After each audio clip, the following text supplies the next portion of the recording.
కూడా ఆ చిన్న ఇంట్లో అందరూ కలిసి ఉండే పరిస్థితి. అటువంటి పేదరికంలో బ్రతుకుతా ఉన్న వీళ్ళను ఈ వ్యవస్థ ఎలా చిన్నాభిన్నం చేసింది అన్నదానికి నిదర్శనం. ఆ పిల్లాడు ఒక టాక్సీ డ్రైవర్. గత 8 సంవత్సరాలుగా ఆ పిల్లాడి మీద ఎటువంటి కేసులు కూడా లేవు. 8 సంవత్సరాల కిందట ఏదైనా చిన్న చిత్తగా కేసులు ఏదైనా ఉండింటే ఆ కేసులు కూడా కొట్టేశారు. ఏ కేసులోనూ ఆ పిల్లాడికి శిక్ష కూడా వల్ల 8 సంవత్సరాల కిందట ఏదైనా ఉండింటే కూడా. ఈ 8 సంవత్సరాలుగా టాక్సీ తోలుకుంటా ఉన్నాడు.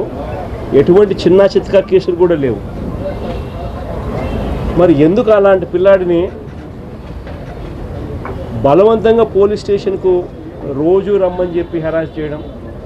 గత 3 నెలలుగా ఆ పిల్లాడిని హెరాస్ చేస్తూ ఆ హెరాస్మెంట్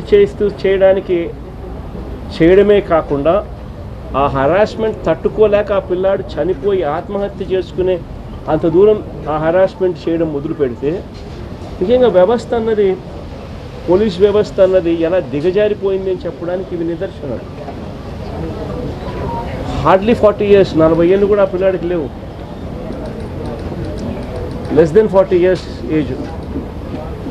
భార్య ఉంది, చిన్న పిల్లలు ఉన్నారు. ఒక చిన్న టాక్సీ డ్రైవరు. ఎందుకు స్టేషన్కి పిలిపిస్తూ ఉన్నారు? ఎలాంటి కేసులు కూడా లేవు. కేసులు ఆల్రెడీ పాతయి కొట్టేశారు. చిన్న చిత్కా కేసులు.